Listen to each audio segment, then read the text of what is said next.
تو آج کا جو لیکچر ہے ہمارا بہرحال وہ ہے کہ دور حاضر میں کرنے والے اعمال، مطلب وہ کیا اعمال ہے جو مجھے اور آپ کو کرنا ہے تاکہ جس دور سے ہم گزر رہے ہیں اس دور سے سکون اور اطمینان کے ساتھ گزر جائے، ایک اچھی دنیا کی زندگی ہم کو ملے اور ایک بہترین آخرت کی زندگی ہمیں عطا ہو یاد رکھیے۔ تو لہٰذا آئیے چلیے اپنی بات کی طرف بڑھتا ہوں، اور آج کیا اعمال ہمیں کرنا ہے، کون سی چیزیں ہم کریں گے دور حاضر جس سے ہم گزر رہے ہیں، جو آپ سب جانتے ہیں کتنے فتنے، فساد اور کس قسم کا دور ہے۔ بہرحال میں سمجھتا ہوں بہت زیادہ اس کے لیے آپ کو دانشور، علامہ اور سمجھدار ہونے کی ضرورت نہیں، مطلب جس دور سے میں اور آپ گزر رہے ہیں یاد رکھیے یہ بڑا ہی فتنوں کا دور ہے یاد رکھیے، اور اس فتنوں کے دور میں ہم دیکھ رہے ہیں مختلف قسم کے فتنے بس دن اور رات آ رہے ہیں، ایسا لگتا ہے کہ جیسے بارش کے خطرے برستے ہیں نا تو ویسے فتنے ہم پر آ رہے ہیں، مطلب جس طرح سے بارش ہوتی ہے اور ایک کے بعد ایک خطرے اس کے مسلسل برستے رہتے ہیں، تو اس طرح سے ہم دیکھ رہے ہیں فتنے، فساد، برائیاں، حالات جو ہے مختلف قسم کے، مطلب مختلف قسم سے یا تو لوگ آزمائے جا رہے ہیں یا تو پھر جو ہے ان پر عذابات ہم دیکھ رہے ہیں یاد رکھیے، چونکہ اللہ رب العزت ظاہر سی بات ہے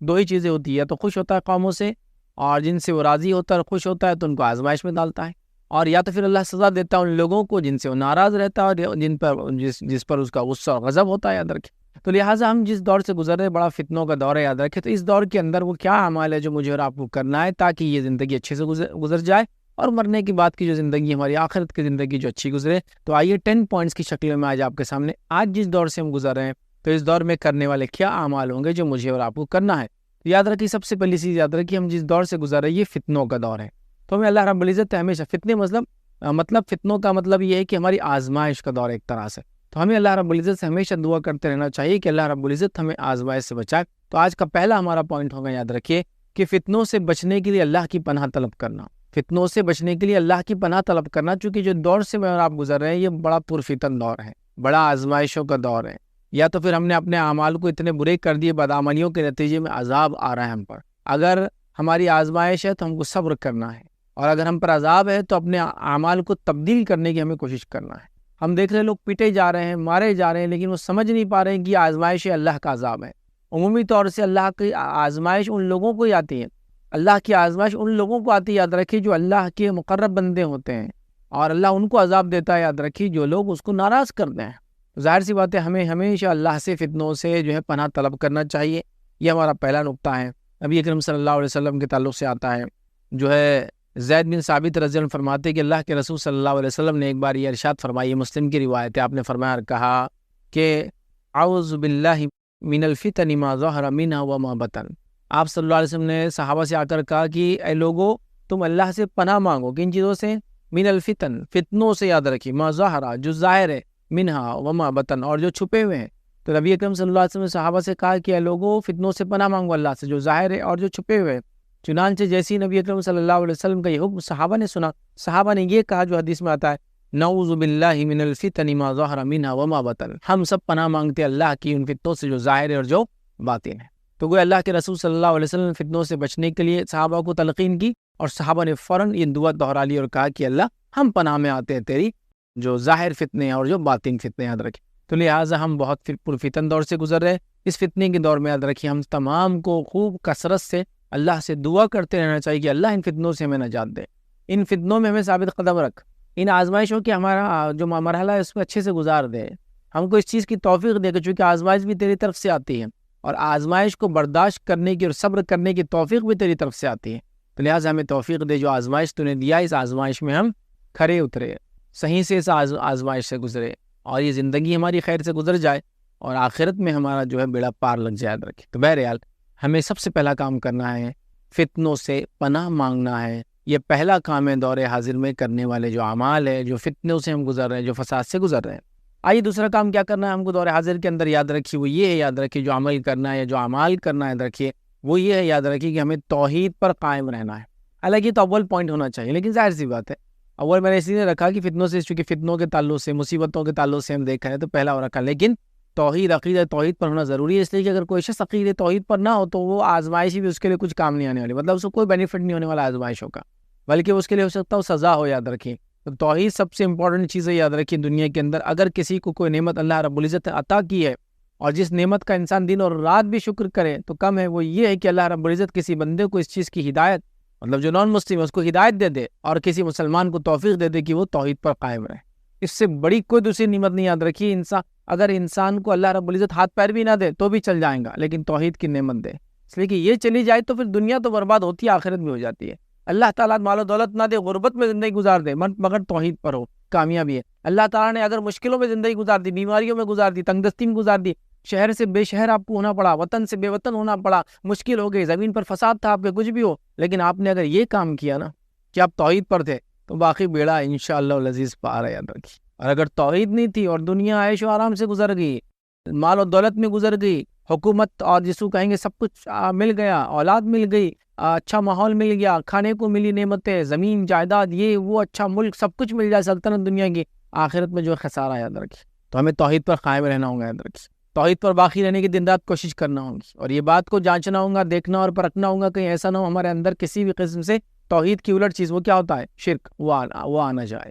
اس لیے اگر وہ آ جائے تو وہ ایک ایسا کیڑا، یاد رکھے، جو کسی بھی اچھے جھاڑ کو ایسا کیڑے خراب کر دیتے ہیں، جو جھاڑوں کو جڑوں میں لگ جاتے ہیں کبھی. تو یہ توحید میں اگر خلل ہو جائے، مطلب شرک آ جائے، تو یہ ایک ایسا کیڑا ہے جو جھاڑ کی جڑ میں لگا ہوا ہے، اوپر بھی نہیں دکھتا بھی نہیں ہے.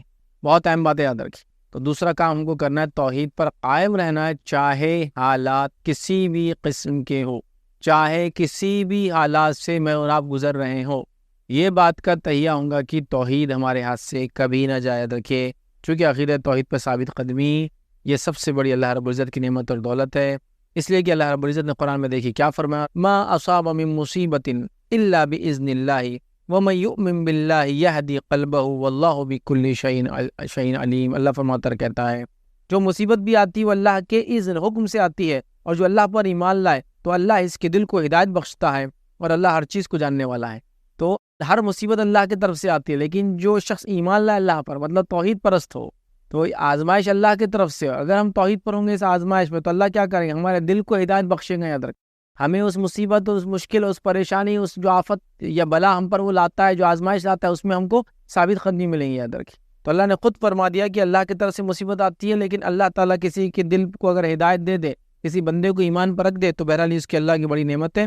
اور اللہ رب العزت جو ہے دل کو ہدایت بخشتا ہے، اور اللہ ہر چیز کو جاننے والا ہے. تو ظاہر سی بات ہے ہم کو یاد رکھیے توحید پر رہنا ہے، اور شرک جیسی بری اور خطرناک بیماری ہمارے اندر کبھی نہ آئے. اور یہ بات بھی میں رکھ دوں، یاد رکھیے کسی بھی عمل کو قبول ہونے کے لیے 3 کنڈیشن علماء لگاتے ہیں. سب سے پہلا توحید پر ہو، دوسرا خالص نیت سے کرے، اور تیسرا سنت کے مطابق ہو تو عمل قابل قبول ہے. یہ جنرل رولنگ ہے، جنرل اصول ہے، آپ یاد رکھ لیجیے. تو یہاں پہلا پوائنٹ بھی آ گیا اس کے اندر، یہ کہ جو اعمال کی قبولیت کی ضروری ہے توحید. کوئی انسان کتنا بھی عمل کرے توحید پر نہ ہو، اخلاص کے ساتھ بھی کرے اور سنت کے مطابق بھی کرے، تو فائدہ نہیں ملے گا. کوئی انسان کتنا بھی جو ہے سنت کے مطابق کام کرے لیکن توحید پرست نہ ہو، تو اس کو فائدہ نہیں ملے گا. کوئی انسان توحید پرست بھی ہو، سنت کے مطابق کام کرے اور لوگوں کو دکھانے کرے، تو بھی فائدہ نہیں ہوگا. تینوں چیزوں کا کمبینیشن ہے، یاد رکھیے، کوئی بھی عمل کا قبولیت. تو یہ ہمارا سیکنڈ پوائنٹ تھا کہ ہم توحید پر ہو. یاد رکھیے، پہلا فتنوں میں ہم جو ہے اللہ رب العزت سے ہمیشہ دعا کرے کہ اللہ حفاظت کرے، دوسرا توحید پر یاد رکھے. آئیے تیسرے پوائنٹ کی طرف بڑھتے ہیں. وہ کیا عمل ہے ہم کو کرنا اس دور میں، جس دور سے میں اور آپ گزر رہے ہیں؟ یاد رکھیے وہ عمل ہے، یاد رکھیے کتاب اللہ اور سنت رسول اللہ صلی اللہ علیہ وسلم کو مضبوطی سے تھام لینا ہے. کتاب اللہ اور سنت رسول اللہ صلی اللہ علیہ وسلم کو مضبوطی سے تھام لینا ہے. یہ بات میں نے کیوں کہی؟ کیونکہ اس سے پہلے کا جو پوائنٹ تھا اس کے آخر میں نے جو کہا، کسی بھی عمل کی قبولیت کے لیے 3 کنڈیشن ضروری ہے. توحید پر ہو، اخلاص نیت سے کیا ہے، سنت کے مطابق کیا جائے. تو کتاب و سنت یاد رکھیے، کتاب و سنت یاد رکھیے، اس کو ہم کو تھام لینا ہے مضبوطی کے ساتھ. اگر کتاب و سنت کو ہم نے مضبوطی سے نہیں تھاما، یاد رکھیے، تو اللہ رب العزت ہمیں ہدایت اور رہنمائی نہیں دے سکتا، چونکہ ہدایت اللہ کی کتاب میں ہے. قرآن میں اللہ نے کیا فرمایا سنیے، قرآن کا حکم اللہ فرماتا ہے، کہتا ہے قد جاءکم من اللہ نور و کتاب مبین. اللہ فرماتا ہے کہ اللہ کی طرف سے تمہارے پاس جو ہے نور اور کتاب مبین، کھلی کتاب آ گئی. مطلب قرآن نور ہے، ہدایت ہے، اور کھلی کتاب آ گئی. تمہارے پاس اللہ کی طرف سے نور اور ایسی واضح کتاب آ چکی ہے جس کے ذریعے اللہ تعالیٰ ان لوگوں کو سلامتی کے راہوں کی طرف ہدایت دیتا ہے جو اس کی رضا کی اتباع کرتے ہیں، اور اپنے حکم سے اندھیروں سے نکال کر روشنی کی طرف لے جاتا ہے، اور صراط مستقیم کی طرف ان کی رہنمائی کرتا ہے. تو یہاں اللہ رب العزت نے واضح کر دیا کہ ہمارے پاس قرآن کی شکل میں نور آ گیا اور کھلی کتاب آ گئی. اللہ اس کے ذریعے جو اس کے راستے میں چلتا ہے ان کو ہدایت دیتا ہے. تو گویا قرآن وہ کتاب ہے، یاد رکھیے ہمارے لیے کتاب ہدایت ہے. اگر اس کو ہم چھوڑ دیں گے تو یاد رکھیے دنیا میں کوئی کامیابی کا راستہ نہیں ہے. اکثر لوگ ہم دیکھتے ہیں اس کتاب کو چھوڑنے کے نتیجے میں دنیا میں ذلیل اور گمراہ ہوتے ہیں، اور آخرت میں یاد رکھیے بہت ہی سخت انجام ہوں گا. یاد رکھیے، تو لہٰذا ہمیں چاہیے کہ قرآن کو ہم تھام لیں، قرآن کو اپنی زندگیوں کے اندر لے آئے، اور قرآن کے مطابق مکمل طور سے میری اور آپ کی لائف گزرے. یہ سب سے امپورٹنٹ ہے، یاد رکھیے. چلیے آگے آگے بڑھتے ہیں، فورتھ پوائنٹ کی طرف بڑھتے ہیں، جو آج کی جدید دور میں جو فتنوں کا دور ہے، جو جس طرح کے حالات سے ہم گزر رہے، کیا عمل ہم کریں؟ فورتھ کام کو کرنا ہے، دینی علم کو خوب حاصل کرنا ہے۔ توحید کا علم ہم نے دیکھ لیا، ضروری ہے توحید پر رہنا، اور اس کا علم ہوگا تو رہیں گے ہم۔ اس کے بعد کتاب و سنت کے مطابق عمل ہم نے دیکھ لیا، یاد رکھیے۔ اب ہم جو پوائنٹ دیکھ رہے ہیں وہ دینی علم کو حاصل کریں، مطلب من جملہ اسلام کا نالج گین کرے، یاد رکھیے یہ بے حد ضروری ہے، اس لیے کہ علم جو ہے نور ہے، یاد رکھیے۔ دیکھیے میں آپ کو مثال دیتا ہوں، علم کی مثال کیا ہے؟ اگر ایک جگہ اندھیرا اور آپ لکڑی لے لے رہے اس سے اندھیرے میں چلائے تو کیا اندھیرے کو مار لگے گا اس سے؟ نہیں۔ لیکن اگر اسی اندھیرے میں آپ چھوٹا سا بلب جلا دے تو وہ روشنی اندھیرے کو ختم کرنا شروع کر دیتے۔ تو علم یہی ہے، علم نور ہے، مطلب دنیا میں اندھیرا ہے، اگر اللہ رب العزت اپنی شریعت کو نازل نہ کرتا تو انسان تو کبھی ہدایت تک نہیں پہنچ سکتا، ہے نا؟ تو ظاہر سی بات ہے علم نور ہے، دین اور شریعت کا علم میں یہاں خاص طور سے کہہ رہا ہوں، اور اس کے علاوہ دنیاوی علم بھی اس میں شامل ہے، لیکن سب سے اول دین اور شریعت کا خوب علم حاصل کرے، یہ بے حد ضروری، یاد رکھیے، وقت کی ضرورت ہے، یاد رکھیے۔ آج لوگوں کو بیسیکلی طہارت کے ایشوز نہیں معلوم ہے، اس کے مسائل نہیں معلوم ہے نا۔ طہارت بنیادی چیز ہے، اس لیے کہ اس کے بغیر نماز روزہ مطلب جس کو کہیں گے نماز نہیں ہوتی، یاد رکھیے، ہے نا۔ ہم جانتے ہیں اس تمام چیزوں کو، حج وغیرہ اس پہ ڈیپینڈ ہے، طہارت وغیرہ کے مسائل یاد رکھیے، قرآن کی تلاوت اس سے جڑی، یاد رکھیے، بہت سارے احکام ایسے تو اسلام چاہتا ہے ذہنی طہارت ہو، مطلب ذہن پاک ہو، خیالات پاک ہو، جسم پاک ہو، کپڑے لباس پاک ہو، اطراف کا ماحول پاک ہو، محلے پاک ہو مسلمانوں کے، ہے نا۔ تو بہرحال ہمیں جو ہے دینی علم حاصل کرنا ہے۔ ہم دیکھیے بنیادی طور سے دینی علم اتنا ہم میں کمزور ہے کہ اگر نماز میں اگر وہ رکعتیں زیادہ ہو جائے، کم ہو جائے، کوئی رکن چھوٹ جائے نماز کا، تو کیا کرنا ہے ہم کو پتہ نہیں، بس لوگ جو بول رہے ہیں ہم وہ کر لے رہے ہیں، لیکن ہم کو نہیں پتا کہ سسٹمیٹیکلی مجھے اور آپ کو کیا کرنا چاہیے جب اس طرح کا کوئی واقعہ ہو جائے تو ہمارے ساتھ۔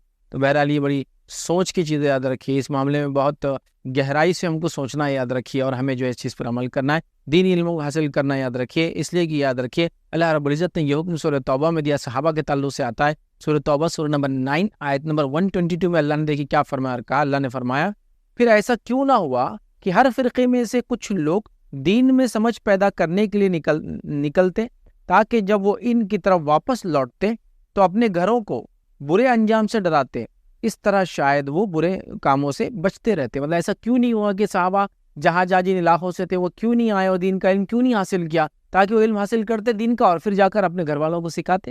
تو گویا یہاں حکم دیا گیا کہ دینی علم کے لیے نکلو، سیکھو اور جا کر سکھاؤ، ہے نا۔ نبی اکرم صلی اللہ علیہ وسلم نے فرمایا، بہت مشہور روایت ہے، طلب العلم فریضۃ علی کل مسلم، کہ علم کا حاصل کرنا ہر مسلمان کے لیے فرض ہے، یاد رکھیں، اس کی طلب رکھنا، اس کی طلب رکھنا، اس کی سوچ رکھنا، اس کی کوشش کرنا ہمارے لیے بے حد ضروری ہے، یاد رکھیے۔ آج ہم دیکھتے ہیں لوگ جھوٹی نبوت کا دعویٰ کر رہے ہیں اور اچھے خاصے مسلمان ان کے فالوورز بن جا رہے ہیں، لوگ جو ہے انکار حدیث کر رہے ہیں، مطلب ایک فتنہ ہی بہت بڑا کہ نبی اکرم صلی اللہ علیہ وسلم کی سنت کا انکار کر رہے ہیں اور لوگ اس کو مان لے رہے ہیں، یہ کہہ رہے ہیں کہ قرآن تو بڑا ہے تو ہم قرآن کو کیسے حدیث سمجھیں گے، تو لہٰذا ہم صرف قرآن کو مانیں گے، اور لوگ بڑے ہاں ٹھیک ہے بس صحیح بات ہے، اور لوگ دیکھ رہے، آپ دیکھ رہے پھر انکار حدیث کر رہے ہیں، مطلب حدیث کو چھوڑنے کے فتنے میں پڑ چکے ہیں، صرف قرآن کو ہمارے لیے کافی کہہ رہے ہیں۔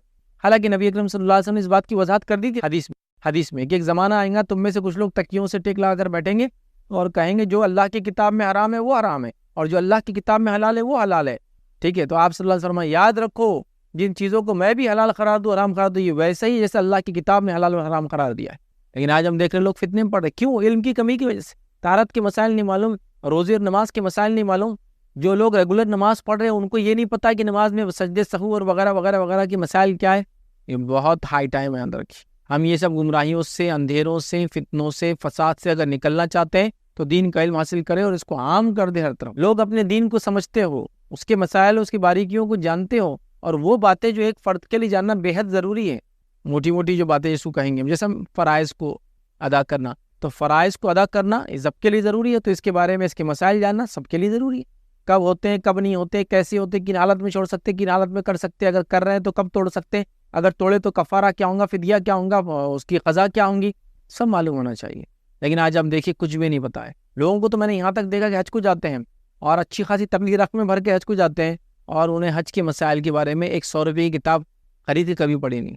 اگر کوئی کہے کہ بھائی حج کے مسائل پہ کوئی کتاب خرید لو تو ان کو جان پہ آتا رہے اتنا پیسہ کہاں خرچ کریں گے، 2-2 4 لاکھ حج کے لیے کرتے ہیں، لیکن 200 کتاب لے کر مسائل وہ جاننے کی کوشش نہیں کرتے۔ بے حد ضروری ہائی ٹائم ہے دینی علم کو ہم خوب عام کرے اور اس کو حاصل کرے۔ آئیے 5واں کام جو ہم کو کرنا ہے اس دور میں، یاد رکھیے، وہ یہ ہے مسلمانوں کی جماعت میں شامل رہنا اور تفرقے سے اجتناب کرنا، مطلب اختلاف سے بچنا ہے۔ مسلمانوں کی جماعت میں شامل رہنا ہے اور تفرقے بازی سے، جس کو ہم کہیں گے لڑائی جھگڑے سے، آپس میں اختلاف پیدا کرنے سے بچنا ہے۔ اس لیے کہ یاد رکھیے توحید کے بعد جو سب سے عظیم نعمت ہے جو اللہ ایک بندے پہ کرتا ہے وہ اتحاد ہے۔ آئیے اس کی دلیل میں آپ کے سامنے رکھتا ہوں کہ توحید کے بعد سب سے اہم نعمت اللہ تعالیٰ کی اتحاد ہے۔ روایت اس طرح سے کہ اللہ کے رسول صلی اللہ علیہ وسلم نے فرمایا کہ شیطان اس بات سے مایوس ہو چکا ہے کہ نمازی اس کی عبادت کریں گے، ہے نا، مطلب توحید پرست لوگ اس کی عبادت نہیں کریں گے، اس سے وہ مایوس ہو چکا ہے، لیکن وہ اس بات سے مایوس نہیں کہ ان میں جھگڑا لگائیں گا۔ تو پتہ ہی چلا کہ شیطان توحید پرست لوگوں کو اپنی عبادت تو نہیں کروا سکتا، لیکن جب عبادت نہیں کروا سکتا تو دوسرا کام کیا کریں گا، وہ اختلاف ڈالیں گا۔ تو اس لیے میں نے کہا توحید کے بعد سب سے امپورٹنٹ چیز کیا ہے، اتحاد ہے۔ اور شیطان کیا کر رہا ہے، توحید میں اگر خلل نہیں ڈال سکتا تو سیکنڈ پارٹ میں جا رہا ہے، اور سیکنڈ اسٹیپ کیا ہے اس کی، اختلاف ڈالنا۔ اس لیے میں نے کہا کہ توحید کے بعد سب سے امپورٹنٹ چیز اتحاد ہے۔ تو ہم امت کو اختلاف میں نہیں ڈالیں گے، خود اختلاف میں نہیں پڑیں گے، اختلاف کی وجہ نہیں بنیں گے۔ لیکن یہاں ایک بات کلیئر کر دو، وہ یہ ہے کوئی آدمی اگر صحیح بات بتائے جس سے لوگوں میں اختلاف ہو تو وہ ایک الگ مسئلہ ہے۔ ہم صحیح بات کہنے سے تو روک نہیں سکتے نا۔ جیسا کوئی کہے کہ بات توحید کی بات مت کیجیے، اب اس سے اختلاف ہو رہا ہے، نہیں، یہ تو ہوگا۔ کوئی کہے کہ ہم اتباع سنت کی بات مت کہیے، اس سے اختلاف ہو رہا، نہیں ایسا نہیں۔ کوئی یہ کہے کہ قرآن کی بات مت کیجیے یار، اس سے اختلاف ہو رہا، نہیں یہ تو کہیں گے ہم۔ اختلاف وہ چیزوں کے ذریعے کہ جو چیزیں قرآن و سنت کے خلاف ہو اور ان چیزوں کو ہم نے اپنے اندر اپنا لیا ہے اور وہ کر کے اختلاف پیدا ہوتا ہے، سمجھ میں آتا ہے۔ کتاب و سنت پہ چلنے سے اختلاف نہیں ہوتا ہے کبھی بھی، لہٰذا ہم اتحاد کو تھامیں۔ فروعی مسائل کے اندر جو ایسی باتیں ہوتی ہے جو سیکنڈری لیول کی ہوتی ہے، جیسا عقیدہ پرائمری چیز ہے، اس کے بعد نماز روزہ زکوٰۃ حج یہ فرائض پرائمری چیز ہے، اس کے بعد کچھ فروعی مسائل ہوتے ہیں، سیکنڈری چیزیں ہوتی ہیں کہ فلاں چیز میں یہ چھوٹ ہے، یہ کر سکتے یہ نہیں کر سکتے۔ لیکن ان فروعی مسائل کو لے کے اتنا نہ جھگڑے کہ امت جو ہے آج سپلٹ اپ ہو چکی ہے۔ یاد رکھیے کئی فرقوں میں، کئی طبقوں میں، ٹوپیوں سے، شملوں کے کلر سے، ٹوپیوں کی ٹائپ سے، ڈریس کوڈ سے سمجھ میں آتا کون کس کو بلانگ کرتا ہے۔ ایسا نہیں ہونا چاہیے، ٹھیک ہے؟ تو اتحاد کو ہم قائم رکھیں، اس لیے کہ اگر اتحاد نہیں ہوگا، اختلاف ہوگا تو پھر بہت زیادہ مصیبت میں امت مسلمہ پڑ جائیں گی۔ اور میں سمجھتا ہوں اتحاد کے فائدے کیا ہے، زیادہ بتانے کی آپ کو ضرورت نہیں ہے۔ چھوٹی موٹی مطلب جس کو کہیں گے چھوٹی کلاسز کے اندر بھی جب ہوتے ہیں نا تو ایک واقعہ بتایا جاتا ہے، ایک باپ ہوتا ہے مرنے سے قریب ہوتا ہے، اس کو 5-7 بیٹے رہتے ہیں، سب کو 2-2 لکڑیاں لاؤ بولتا ہے، پھر ایک ایک لکڑی ہاتھ میں لو بولتا ہے، سب کو بولتا ہے توڑو، سب توڑ دیتے ہیں۔ پھر سب کو بولتا ہے وہ ایک ایک لکڑی جو دوسری لائے تھے سب جمع کرو، اس کا گٹھا بناؤ، اب توڑو، تو نہیں توڑتا ہے۔ تو یہ بات بالکل کلیئر ہے کہ اتحاد میں برکت ہے، اتحاد رحمت ہے، اتحاد میں ہماری بقا ہے، اور اختلاف زحمت ہے، اختلاف عذاب کا باعث ہے، اور اختلاف کے نتیجے میں ہم خود اپنے آپ کو برباد کریں گے، دشمن کی ہم کو ضرورت ہی نہیں، یاد رکھیں۔ لہٰذا اتحاد بہت امپورٹنٹ چیز ہے۔ 6 پوائنٹ یاد رکھیے جو آج کے دور میں عمل کرنا ہے وہ یہ یاد رکھیے، فتنوں کے ایام میں یاد رکھیے خصوصی طور سے عبادت میں مشغول رہیے۔ یہ دور سے گزر رہے ہیں، اختلاف بڑا ہی اختلاف اور فتنوں کا دور ہے، تو خصوصی طور سے کوشش کریں ہم کی عبادت میں مشغول رہے، اللہ رب العزت کی عبادت میں اپنے آپ کو مشغول کر لیں۔ یاد رکھیے نبی اکرم صلی اللہ علیہ وسلم نے دیکھیے کیا فرمایا، یہ صحیح مسلم کی روایت ہے، آپ نے فرمایا فتنوں میں عبادت کرنا ایسا ہے جیسے میری طرف ہجرت کرنا۔ مطلب فتنوں میں جو ہے انسان جب عبادت کرتا ہے اس کی مثال ایسی ہے کہ کوئی شخص نے نبی اکرم صلی اللہ علیہ وسلم کی طرف ہجرت کی، اور ہم سب جانتے ہیں کہ نبی اکرم صلی اللہ علیہ وسلم کی طرف جب ہجرت کا معنی یہ ہے کہ کسی زمانے میں جب نبی اکرم صلی اللہ علیہ وسلم کی طرف ہجرت کرتے ہیں تو ظاہر سی بات ہے فتنے، فساد اور تکلیفوں میں لوگ آ جاتے ہیں، ٹھیک ہے؟ تو فتنوں کے وقت میں عبادت کرنا مطلب بڑا عمل ہے، اس لیے کہ ہر کوئی نہیں کر سکتا ہے، تو آپ فرمانا میری طرف ہجرت کرنے کے جیسا، سمجھ رہے آپ؟ تو لہٰذا فتنوں کے دور میں ہم کیا کریں، کوئی عبادت میں دل لگا، یاد رکھیں، اور خاص طور سے عبادت کریں، نماز ہے، روزہ ہے، زکوٰۃ ہے، حج ہے، اس کے علاوہ تمام عبادت نفلی ہے اور فرضی ہے، تمام عبادتوں کے یاد فرائض ہے اور نوافل ہے، یاد رکھیے اس میں خوب اہتمام کرے، چونکہ فتنوں کے دور میں عبادت اللہ رب العزت کو پسند ہے۔ یہ ایک بندے کو اللہ نے آزمائش میں ڈالا، اور اس آزمائش میں بھی اسی رب کو یاد کرتا ہے جس نے آزمائش میں ڈالا، اور ظاہر سی بات ہے اللہ دیکھتا ہے اس بندے کو اور کہتا ہے کہ یہ تو میرا بندہ ہے، یہ جانتا ہے اس کا ایک رب ہے، اسی نے اس کو آزمائش میں ڈالا ہے، وہی نکال سکتا ہے، کیونکہ بندہ اسی سے مانگتا ہے۔ تو آزمائش بھی اللہ کی طرف سے، اس کو برداشت کرنے کی توفیق بھی اللہ کی طرف سے، اور اس آزمائش کو ہٹانا بھی اللہ کی طرف سے، بس ہمارا کام ہے اس میں صبر کرے اور اللہ سے دعا کرتے رہے کہ اللہ اس کو ہٹا دے۔ اسی طرح 7 پوائنٹ جو آج ہم لیں گے، 7واں کام جو ہم کو کرنا ہے آج کے دور میں جو عمل کرنا ہے، یاد رکھیے تقوی کو اختیار کرنا ہے، اور تقوی کا تعلق دل سے، یاد رکھیے تقوی میری داڑھی سے، تقوی میری ٹوپی سے، تقوی میرے نماز کے چٹے سے نہیں سمجھ میں آ سکتا۔ تقوی دل کی کیفیت وہ اندر ہوتا ہے کہ جب بندہ اکیلا ہوتا ہے اور اکیلے میں بھی وہ کوئی گناہ نہیں کرتا، یہ سوچ کر کہ اس کا رب اسے دیکھا۔ اور تقوی کیا ہے؟ تقوی یہ ہے کہ اللہ رب العزت کے عذاب سے ڈر کی وجہ سے اور نبی اکرم صلی اللہ علیہ وسلم کی نافرمانی سے بچنے کے لیے ایک انسان سیدھی راہ پر چلے، صحیح کام کو کرے، یہ تقوی ہے، کیونکہ اللہ مجھے پکڑ نہ لے اس لیے میں نیک کام کرتا ہوں، یہ تقوی ہے کہ نبی اکرم صلی اللہ علیہ وسلم کی نافرمانی نہ ہو جائے مجھ سے، میں کیا کروں گا اگر ایسا میں کر کے چلا جاؤں گا تو روز قیامت کیا انجام ہوں گا، تو بہرحال وہ یہ جو ہے جب یہ سوچتا ہے تو تقوی اختیار کرتا ہے، اور تقوی دل کی کیفیت یاد رکھیے۔ اللہ رب العزت نے قرآن میں دیکھی کیا فرمایا اس کے تعلق سے، اللہ فرماتا ہے اور کہتا ہے تقوی کے تعلق سے، یاد رکھیے اللہ نے فرمایا یا ایھا الذین آمنوا ان تتقوا اللہ یجعل لکم فرقانا ویکفر عنکم سیئاتکم ویغفر لکم واللہ ذو الفضل العظیم۔ اللہ فرماتا اور کہتا ہے، سنیے اس کا ترجمہ، اے ایمان والو اگر اللہ تعالیٰ سے ڈرتے رہو گے تو وہ تمہیں ایک بصیرت اور حق اور باطل کا فرق عطا کرے گا۔ اے لوگو جو ایمان لائے ہو، کیا فرمایا یا ایھا الذین آمنوا ان تتقوا اللہ، اگر تم اللہ سے ڈرو گے تو اللہ تعالیٰ تم کو کیا کریں گے، یجعل لکم فرقانا، تمہیں فرق عطا کرنے والی چیز عطا فرمائیں گے، اور وہ کیا ہوں گی، فرق عطا کرنے والی چیز عطا فرمائیں گے، مطلب حق اور باطل میں ڈفرینشیٹ کرنے کی صلاحیت انسان کو ملتی ہے جب وہ ایمان کے بعد تقوی اختیار کرتا ہے۔ حق اور باطل میں اللہ فرماتا اور کہتا ہے یجعل لکم فرقانا، وہ تم کو ایک فرق کرنے والی چیز عطا کر دے گا۔ پھر فرق کیا فرمایا، وَيُكَفِّرْ عَنْكُمْ سَيِّئَاتِكُمْ، اور تم سے تمہارے گناہوں کو معاف کر دے گا۔ پھر فرمایا وَيَغْفِرْ لَكُمْ، اور تمہاری مغفرت کر دے گا۔ پھر فرمایا وَاللَّهُ ذُو الْفَضْلِ الْعَظِيمِ، اللہ بڑے فضل کا مالک ہے۔ تو یہاں اس آیت میں بتایا گیا کہ اگر ایمان کے بعد تقوی اختیار کرتے ہیں تو اللہ رب العزت ہم کو فرقان عطا کرتا ہے، فرق کرنے کی تمیز عطا کرتا ہے۔ اور آج یہ چیز کھو چکی ہے، ہم حرام اور حلال کا فرق بھول چکے ہیں، محرم اور غیر محرم کا فرق بھول چکے ہیں، اسی طرح سود اور حلال چیزوں کا فرق، تجارت کا فرق بھول چکے ہیں، اسی طرح سنت اور بدعت کا فرق بھول چکے ہیں، اسی طرح توحید اور شرک سب کو ایک جیسا سمجھ رہے ہیں ہم لوگ۔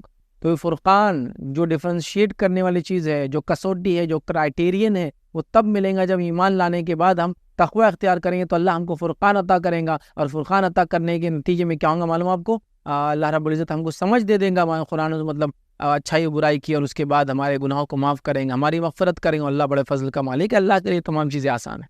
تو میں سمجھ رہا ہوں تقوی اختیار کرنا کتنا امپورٹنٹ ہے، اس بات سے واضح ہو رہا ہے، یاد رکھیں ہمیں تقوی اختیار کرنا چاہیے اللہ رب العزت کا، یاد رکھیں ہر حال میں، یاد رکھیں ہر حال میں، چاہے میں لوگوں کے سامنے ہوں، چاہے میں اکیلے میں ہوں، چاہے مجھے کوئی دیکھ رہا ہے، چاہے مجھے کوئی دیکھ نہیں رہا ہے، میں اپنے ہر بار ایسے رہوں۔ جیسے مثال کے طور پہ ایک آدمی جا کے کسی ہال میں بیٹھا ہے تو وہ کیسا بیٹھتا ہے جب CCTV کیمرہ لگا ہوتا ہے، اور کیسا بیٹھتا ہے جب وہ نہیں ہوتا ہے۔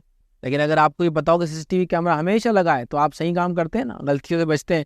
اسی طرح یاد رکھیے اللہ رب العزت CCTV تو ایک بڑی ہیچ مثال ہے، اللہ رب العزت ہر چیز سے باخبر ہے، خیالات ہمارے ذہن میں کیا ہوتا ہے اس سے باخبر ہے۔ تو بہرحال ہمیں چاہیے کہ ہم اللہ کا تقوی اختیار کریں، اس کے بڑے فائدے ہیں۔ اسی طرح جو ہے 8th پوائنٹ یا 8واں کام جو ہم کو کرنا ہے آج کے دور میں، جو فتنوں کا دور ہے، یہ دور جس سے ہم گزر رہے ہیں، یاد رکھیے وہ کام یاد رکھیں، کثرت سے توبہ اور استغفار کرنا ہے، کثرت سے توبہ اور استغفار کرنا، بہت زیادہ توبہ اور استغفار کرنا ہے، چونکہ جب انسان توبہ اور استغفار کرتا ہے اللہ رب العزت ایسی قوم کو عذاب نہیں دیتا۔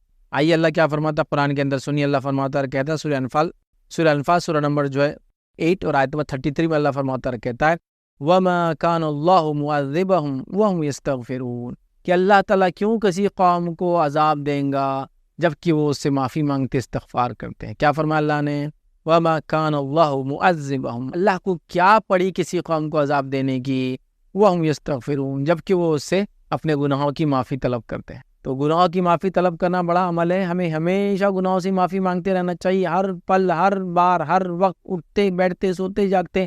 نبی اکرم صلی اللہ علیہ وسلم گناہ نہیں کرتے تھے، معصوم تھے، خطاؤں سے، گناہوں سے پاک تھے، آپ یاد رکھیں، اس کے باوجود بھی آپ 70 to 100 ٹائمز روایت میں آتا ہے توبہ اور استغفار کرتے ہیں۔ تو یہ ہم کو ٹریننگ تھی ایکچولی کہ امت کیا کرے، ہم تو کتنے گناہ کر رہے دن اور رات، نبی اکرم صلی اللہ علیہ وسلم معصوم ان خطا ہونے کے باوجود بھی معافی مانگ رہے ہیں، تو ہمیں گناہ ہوتے ہی معاف کر دینا۔ اور جب اللہ کیا فرما رہا ہے، اللہ کو کیا پڑی کسی قوم کو عذاب دینے کی جبکہ وہ استغفار کرتے ہیں، کثرت سے استغفار کرنے والے بن جائے۔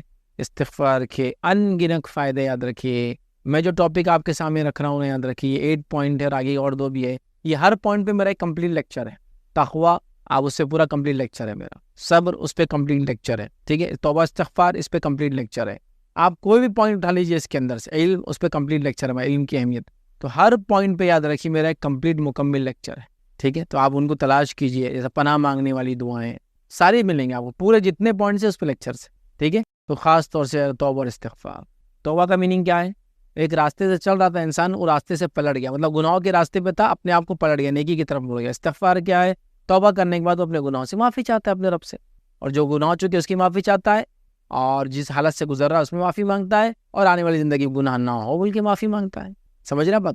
تو لہٰذا توبہ اور استغفار کا ہم دامن تھام لے، اور میں سمجھتا ہوں توبہ اور استغفار کیا ہے آپ جانتے ہیں، اور توبہ کے کچھ کنڈیشن ہیں۔ سب سے پہلے دل میں نادم ہو، انٹینشن ہو توبہ کا، اس کے بعد اللہ سے توبہ کرے اور اس کے بعد جو ہے کبھی نہ اس عمل کو دہرائے، اور بندوں کا معاملہ ہو تو اس چیز کو واپس لوٹا دے. یہ کنڈیشن ہے یاد رکھیں توبہ کی.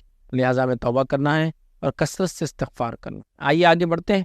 اور جو جدید دور میں جس حالت سے ہم گزر رہے جو کرنے والے اعمال ہے اس میں سے ایک عمل جو کرنا ہے وہ ہے فارغ اوقات کو نفع بخش کاموں میں لگانا ہے. کیونکہ آج کل لوگوں کے پاس بہت خالی وقت، جتنی دنیا بزی بھی ہو رہی ہے تو اتنے لوگ خالی بھی تو ہے. آج دیکھیے ہر آدمی کوشش کر رہا ہے کہ اس کو جو 1.5 GB 2 GB 3 GB پھکٹ میں ملا ہے، فری کا ملا ہے، بس اس کو خرچ کرنے پورا دن ڈالا. دیکھیے آپ پورا دن ویسٹ ہو رہا ہے. میں نے پیسے بھر دیا، سال بھر کا ریچارج کر لیا 2500 کا. آپ 2500 کا ریچارج کیا تو میرے لیے ضروری ہے نا ایک بائٹ نہیں، اس کا ایک بٹ یوز کروں میں.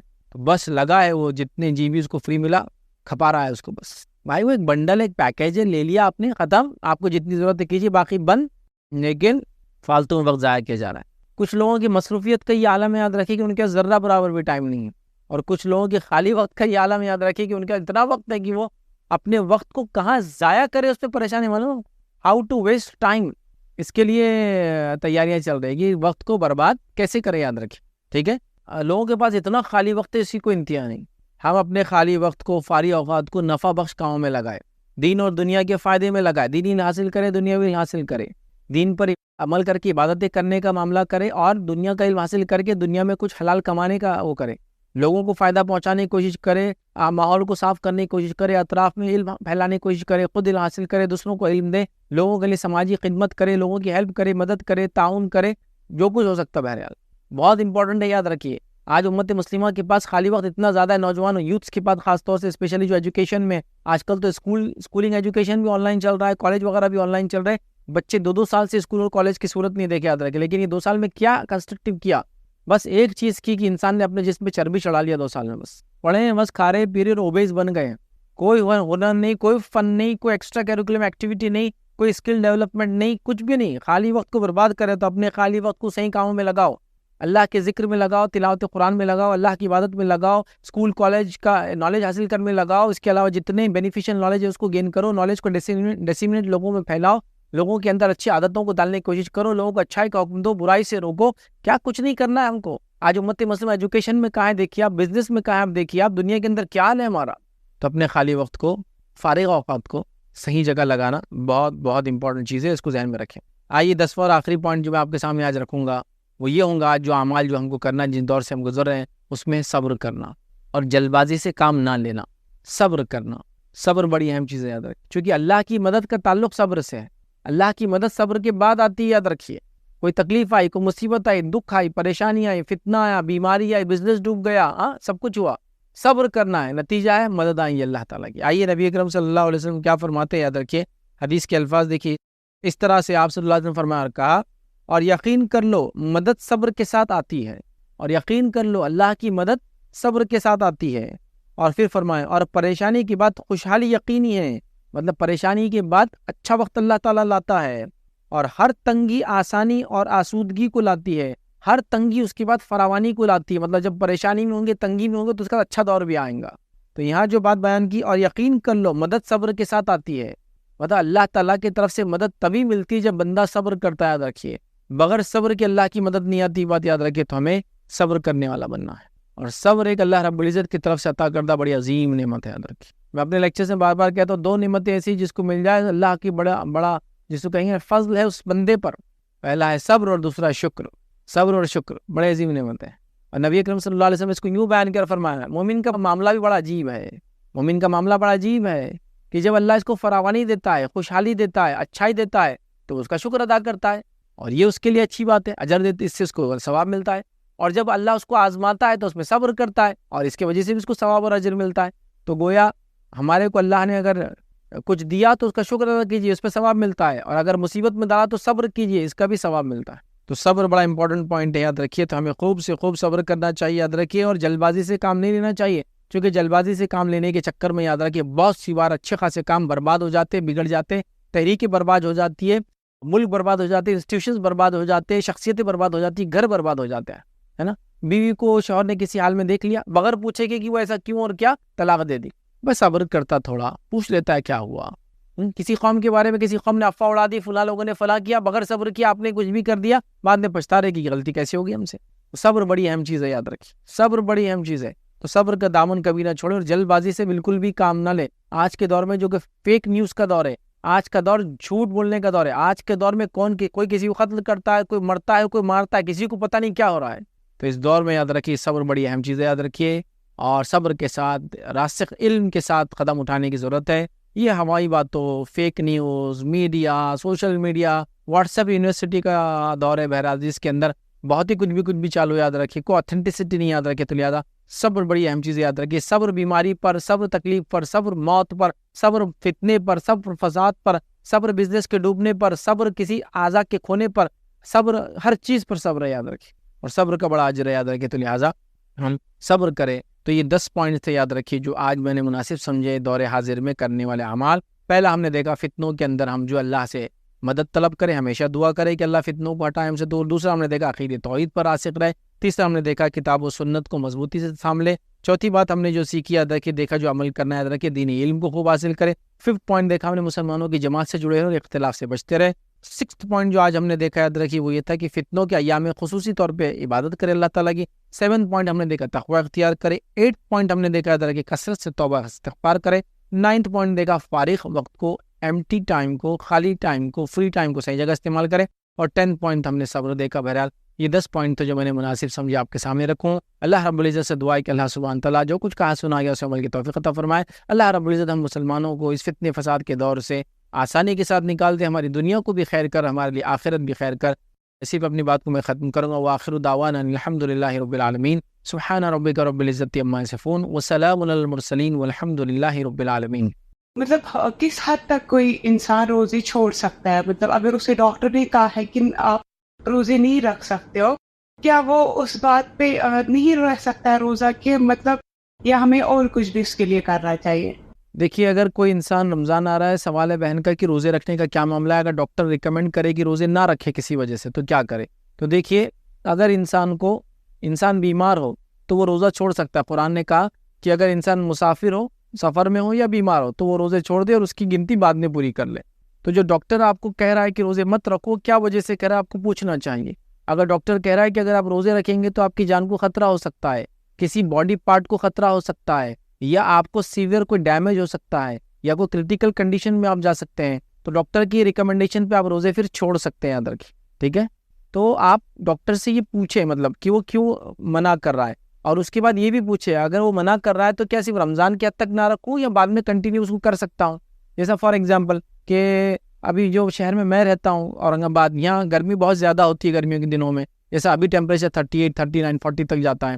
تو اگر کوئی ڈاکٹر ریکمنڈ کرے کسی پیشنٹ کو کہ ابھی روزے رکھنا تمہارے لیے جان کے لیے خطرہ ہے، لیکن تم سردی کے دن میں ان روزوں کی قضا کر سکتے ہو، تو پھر چونکہ ڈاکٹر ریکمنڈ کر رہا ہے، اس کی جان کو خطرہ ہے، تو پھر وہ روزے چھوڑ دیں گا اور اس کے بعد سردیوں کے اندر اس روزوں کو وہ رکھ سکتا ہے. تو ایک تو پوچھنا پڑے گا روزے کیوں نہ رکھوں، ڈاکٹر ریزن بتائیں گا.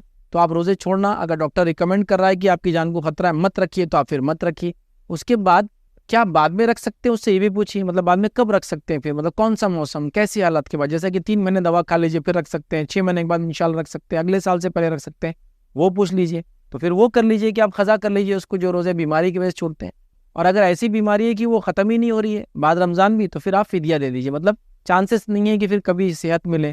جیسا بہت سارے لوگ شوگر کے مریض ہوتے ہیں جس کو خاص طور سے ٹائپ 1 کی شوگر ہوتی ہے، یاد رکھیں، جس میں انسولین وغیرہ بہت ہائی ڈوز ہوتا ہے، کئی انجیکشنز ہوتے ہیں، تو بیچارے نہیں رکھ پاتے ہیں. تو آپ ڈاکٹر سے پوچھیں وہ کیوں کہہ رہا ہے، وہ ڈاکٹر آپ کو بتائیں گا. اگر واقعی میں آپ کی جان کو خطرہ ہے تو پھر آپ روزے نہ رکھیں، اس کا یا تو قضا کر لیں یا پھر اگر ہمیشہ نہ رکھ پائے تو فدیہ دے کر. مطلب اگر اب ان کا ہو گیا، جیسے کہ جس پیشنٹ کے بارے میں بات کر رہی ہوں، ایسے تو بہت نارمل ہے، لیکن وہ مطلب بیمار 2005 سے وہ دوائی لے رہے ہیں اور انہیں یہ ہے کہ انہیں مطلب فاقہ نہیں دینا ہے، اور اس وجہ سے انہیں ڈاکٹر نے کہا ہے کہ آپ بالکل روزہ نہ رکھیے جب تک آپ ٹھیک نہیں ہو جاؤ گے. لیکن جو مطلب انہیں پرابلم ہے، انہیں لائف ٹائم دوائی کھانی ہے، اس کے لیے انہیں کیا فدیہ دینا ہے؟ ہاں فدیہ دیکھیے، یاد رکھیے اس کو جو ہے اس شخص کو جو روزہ نہیں رکھ سکتا ہے وہ ایک مسکین کو کھانا کھلائیں گے. یاد رکھیے اب مسکین کو کھانا کھلانے میں کتنا لگتا ہے کہ انسان کو کھانے کے لیے وہ آپ دیکھ لیں ایک دن کے حساب سے، اور اس مسکین کو دے دے. یاد رکھیے یا تو ہر روزے کے بدلے اسی دن چکا دے، یا تو پھر ایک ساتھ 30 مسکینوں کو وہ کھانا کھلا دے، یا تو پھر ہر روز کسی ایک مسکین کو، جیسا بھی ہوتا ہے مطلب ہر روزے کے بدلے ایک مسکین کو کھانا کھلا دے، یہ اس کا فدیہ ہوگا. علماء نے فدیے میں کیا دیا جائے الگ الگ باتیں کہی. میں نے یہاں تک پڑھا کہ کسی نے کہا اتنا اتنا اناج دے دیا جائے. بیسٹ یہ کہ جو کھانا بناتے ہیں نا گھر کا وہ کھانا ہی کھانے کے لیے کسی کو دے دیا جائے ہر روزے کے بدلے ایک انسان کو, انشاءاللہ عزیز وہ کافی ہو جائیں گا. اگر ہمیں کوئی یہ غریب نہ ملا تو ہم وہ ایسے بھی دے سکتے ہیں رقم کسی غریب.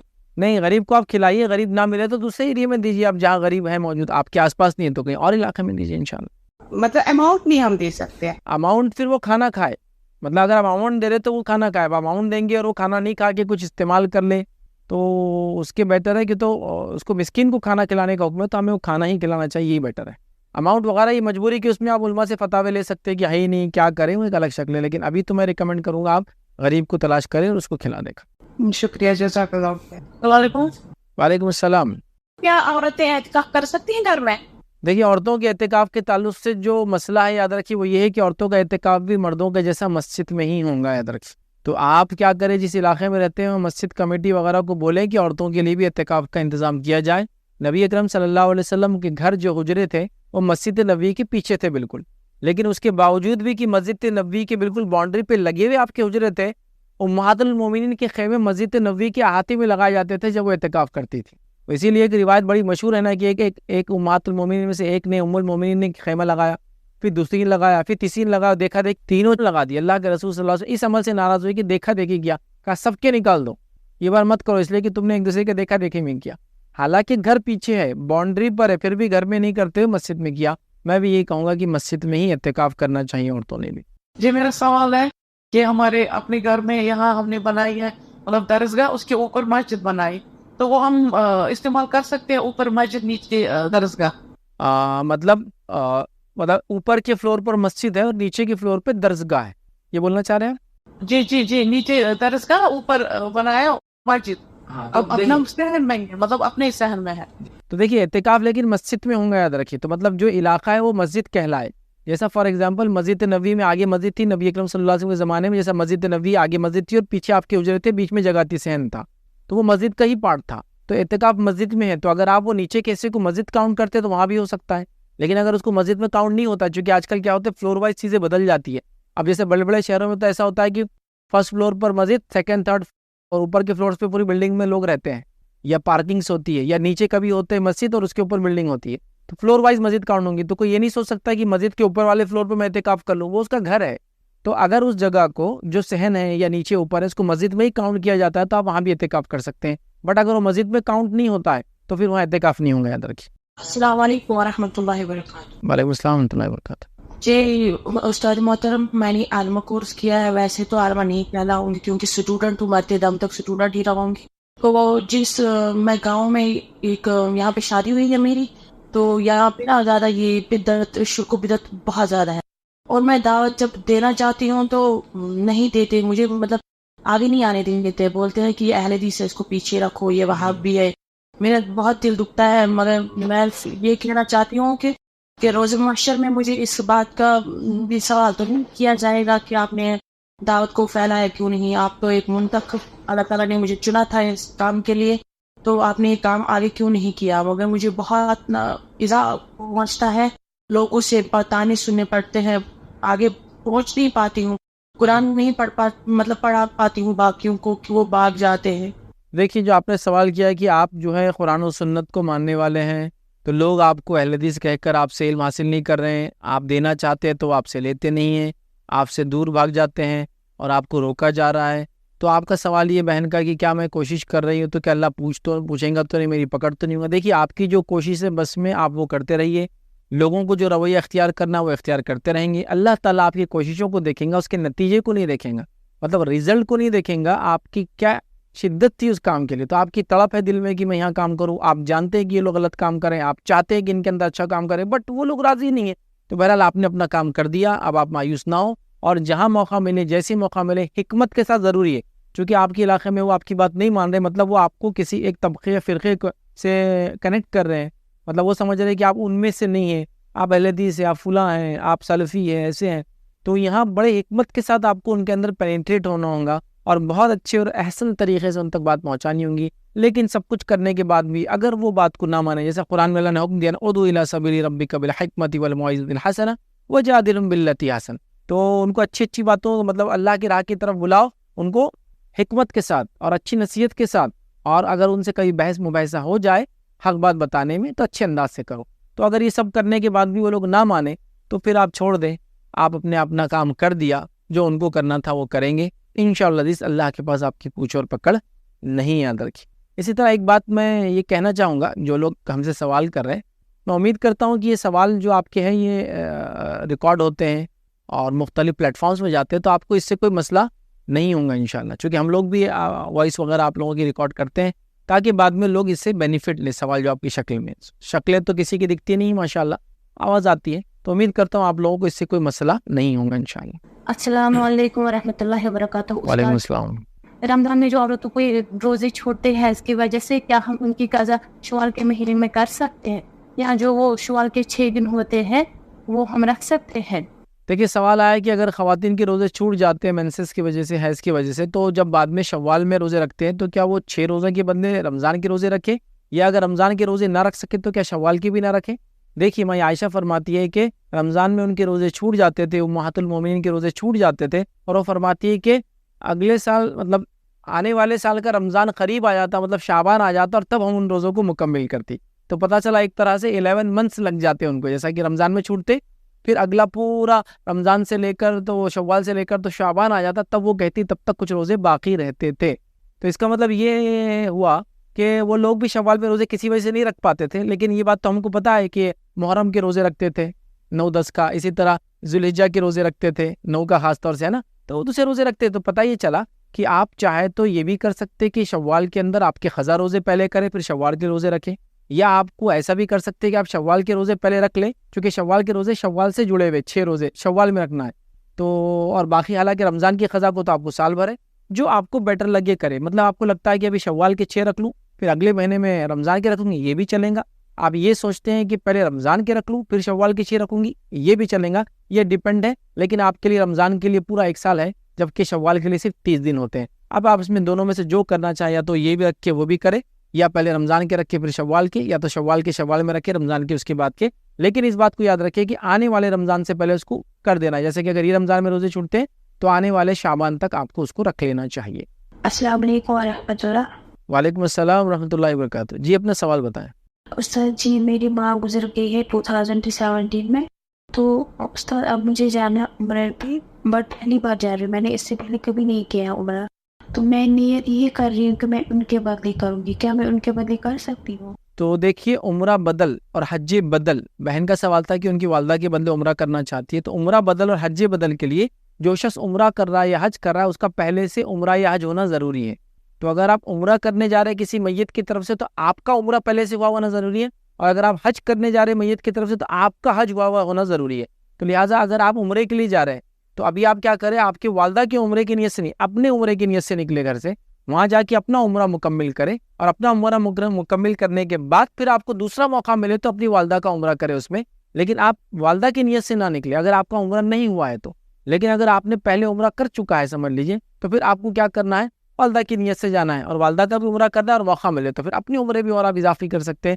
لیکن اگر آپ کا عمرہ نہیں ہوا, جیسے آپ نے کہا کہ پہلی بار جا رہے ہیں, تو پھر آپ اپنی عمرے کی نیت سے جائیے, پہلا عمرہ آپ اپنا کر لیجئے, اور اس کے بعد پھر جو ہے آپ حرم سے باہر چلے جاتے ہیں, حدود سے باہر چلے جاتے ہیں, پھر آنے کا موقع ملتا ہے تو پھر دوسری بار آئیے اور پھر اپنی والدہ کی نیت سے کیجیے, چونکہ آپ کے لیے عمرہ بدل کرنے کے لیے آپ کا عمرہ پہلے ہونا ضروری ہے. جی استاد میرا یہ اور ایک کوشچن ہے کہ جنت میں ہم ماں باپ کو پہچان سکتے ہیں؟ دیکھیے سوال ہے کیا جنت میں ماں باپ کو پہچان سکتے ہیں؟ ہاں, انسان اپنے ماں باپ کو پہچانیں گا, اپنے پچھلی نسلیں گزری ہوئی ان کو پہچانیں گا, جو بچے بعد میں آئیں گے ان کو پہچانیں گا, سب کا تعارف ہو جائیں گا, مطلب یہ ان کے تھے وہ ان کے بچے تھے. انسان تو کتنوں کو دیکھتا ہے, کبھی اپنے بچوں کو اور کبھی ان کے بچوں کو, آپ کو سب پتہ چل جائیں گے وہ کون ہے. بلکہ روایت میں آتا ہے جو لوگ دنیا میں ساتھ رہتے تھے وہ جنت میں بھی ساتھ رہیں گے, یاد رکھیے. تو لہٰذا اگر دنیا میں اپنے ماں باپ بہن بھائی کے ساتھ تھے تو جنت میں بھی انشاءاللہ ان کے ساتھ رہیں گے, تو ہاں بالکل پہچانیں گے, بلکہ ان کے ساتھ رہیں گے, یاد رکھیے. استاد مائع جس حالت میں سپنے میں آتی ہے کیا وہ اسی حالت میں حقیقت میں ہوتی بھی ہے؟ سوال آیا کہ خواب میں جو ہے سپنے میں اپنی ماں کو یا اپنے میت کو کوئی دیکھ رہا ہے اور اس میں اچھی حالت میں دیکھ رہا ہے یا بری, تو کیا واقعی میں ان کی حالت اچھی بری ہوتی ہے؟ واللہ عالم, یہ ہم کو نہیں پتا. ایک بات آپ یاد رکھ لیجئے, جو خواب دیکھ کے آپ ڈر جاتے ہیں وہ شیطان کی طرف سے ہیں. تو یہ بھی ہو سکتا ہے کہ خواب میں شیطان آ کے آپ کی امی کے بارے میں برے برے وسوسے ڈالے, ان کو تکلیف ہو رہی ہے, ان کو عذاب ہو رہا ہے, ان کو یہ ہو رہا ہے. بالکل مت مانیے, بالکل نہیں. ہاں کوئی خواب دیکھ کر آپ خوش ہوتے ہیں تو وہ رحمان کی طرف سے, اللہ کی طرف سے, تو لہٰذا خواب میں میت کی جس حالت میں آتی ہے ضروری نہیں کہ آخرت میں اس کا وہی حشر ہوگا یا جنت میں ہو رہا ہے. کبھی کبھار شیطان ہم کو ورغلانے، بہکانے، ڈپریس کرنے، پریشان کرنے، اسٹریس کرنے کے لیے کیا کرتا ہے، خوابوں میں آ کے کچھ بھی چیزیں بتاتا ہے. تو بالکل بھی اس پہ اعتماد مت کیجیے. اگر کوئی برا خواب آیا کروٹ بدل کے سو جائیے، اس پہ بالکل دھیان مت دیجیے. یاد رکھیے کوئی اچھا خواب آیا تو اللہ کا شکر ادا کیجیے. تو خواب میں جیسا آپ میت کو دیکھتے ویسا اس کے ساتھ ہونا بالکل ضروری نہیں ہے. یاد رکھیے. میری ماں جو ہے وہ گزر گئی ہے بیماری کی حالت میں، بٹ مجھے آتی ہے بیماری کی حالت میں اکسیل ہوتی ہے، پریشان ہوتا ہے یہ بہت زیادہ. مطلب جس حالت میں وہ گزر گئی وہ مجھے اسی حالت میں سپنے میں بھی آتی ہے، اور مجھے بہت زیادہ ڈپریشن ہوا ہے اب. جی دیکھیے میں وہی آپ کو کہہ رہا ہوں، یہ جو آپ کی والدہ کی بیماری کی حالت میں آپ ان کو خواب میں دیکھ رہے ہیں اور اس کے بعد آپ پریشان ہو رہے ہیں، یہ شیطان کی طرف سے. میں نے اس لیے کہا شیطان کیا کرتا ہے، خواب کے ذریعے بہت لوگوں کو تکلیف پہنچاتا ہے، اسٹریسفل کر دیتا ہے، ڈپریس کر دیتا ہے، پریشان کرتا ہے، زندگی اجیرن کر دیتا ہے، جی نہیں پاتے لوگ.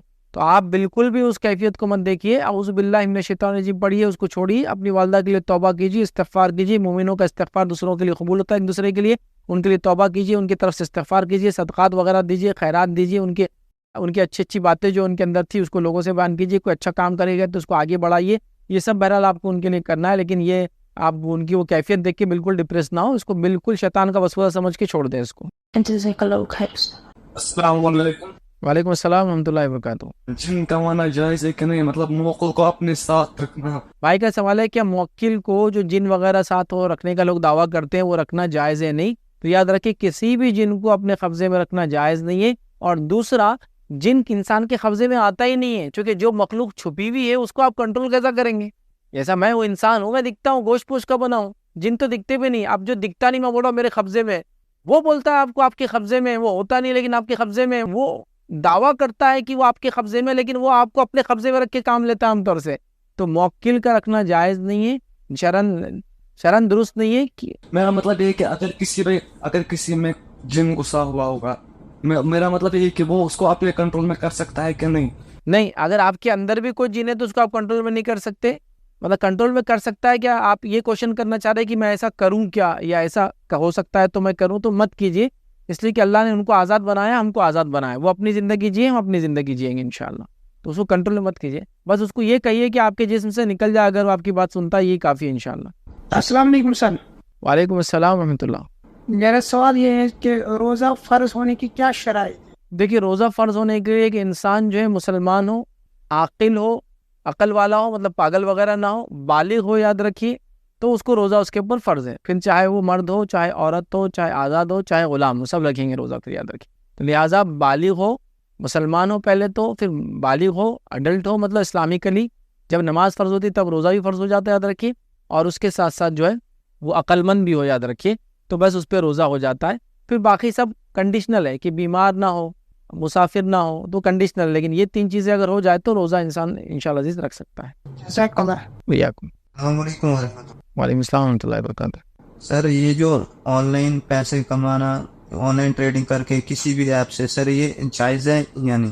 دیکھیے آن لائن ٹریڈنگ کر کے ایپ سے پیسے کمانا جائز بھی اور ناجائز بھی. یہ ڈیپینڈ ہے کہ کیا ایپ ہے اور کیا ٹریڈ ہو رہا ہے. مطلب جیسا کہ اب کوئی بول رہا ہے کہ میں جوئے کا ایک ایپ ہے اس کو پروموٹ کر رہا ہوں تو مجھے اس میں کوپن ملتا ہے، اس میں انسینٹیو ملتا ہے، اس کے پیسے ملتے ہیں، اس میں ارننگ ہوتی ہے، تو جائز نہیں ہے. سمجھے آپ؟ تو ایپ بھی جائز ہو اور جو پروڈکٹ سیل کیا جا رہا ہے وہ بھی جائز ہو تو پھر آپ کی انکم جائز ہے. جیسا کہ میں نے کوئی مارکیٹ کھول رکھا ہے اور ایپ کے تھرو میں پروڈکٹس بیچتا ہوں تو پروڈکٹس بیچنا جائز ہوا. لیکن ایپ کے تھرو پروڈکٹ بیچتا ہوں لیکن حرام پروڈکٹ بیچتا ہوں تو ایپ جائز ہوا، پروڈکٹ حرام ہوا. تو ایپ کا بھی جائز ہونا ضروری ہے، پروڈکٹ کا بھی جائز ہونا ضروری ہے. تو ایپ کے تھرو پروڈکٹ بیچنا، سیل کرنا، چیزوں کو خرید و فروخت کرنا، ریفرلس لینا، لیکن جائز چیزوں میں، جیسا کہ میں کسٹمر کو ریفر کروں گا آن لائن تو مجھے اس کو چارج ملے گا، یہ جائز ہے. لیکن حرام چیزوں کو، حرام ایپس کو، حرام چیزیں اس میں ٹریڈ ہو رہی ہے، بک رہی ہے، تو یہ بہرحال بالکل بھی جائز نہیں ہوگا. یاد رکھیے جیسے بٹ کوائن وغیرہ ہیں، ان پہ مطلب پیسے لگانا، کبھی یہ کم ہوتے ہیں کبھی اوپر ہوتے ہیں، ان سے دیکھیے بٹ کوائن وغیرہ کے تعلق سے میرا ایک اس میں تفصیلی جواب ہے، آپ اس میں میرے نام سے ڈالیے bitcoin crypto currency advocate Faiz Syed. تو میں نے اس میں تفصیلاً دیا ہے، میں نے بتایا بھی اس میں کنڈیشنل چیزیں ہیں کچھ. آپ اگر وہ دیکھیں تو میں سمجھتا ہوں اور زیادہ کلیئرلی آپ کو آنسر ملیں گا. بس جنرل اگر سینس میں کہوں تو فی الوقت انڈیا کے اندر اگر آپ رہتے ہو تو انویسٹ نہ کریں، یہ آپ کے لیے بہتر ہے. لیکن ایسی جگہیں جائیے کرنسی کی فارم میں ہے، اس میں انویسٹ ہو رہا ہے، ایک الگ بات ہے. لیکن انڈیا میں نہ یہ کرنسی ہے، نہ اس میں ابھی انویسٹمنٹ یہاں انڈیا میں ہو رہا ہے، بلکہ گورنمنٹ تو اس پہ ٹیکسز وغیرہ اور کافی اس کی وہ اسٹرکٹ رولس اینڈ ریگولیشن رکھ رہے ہیں.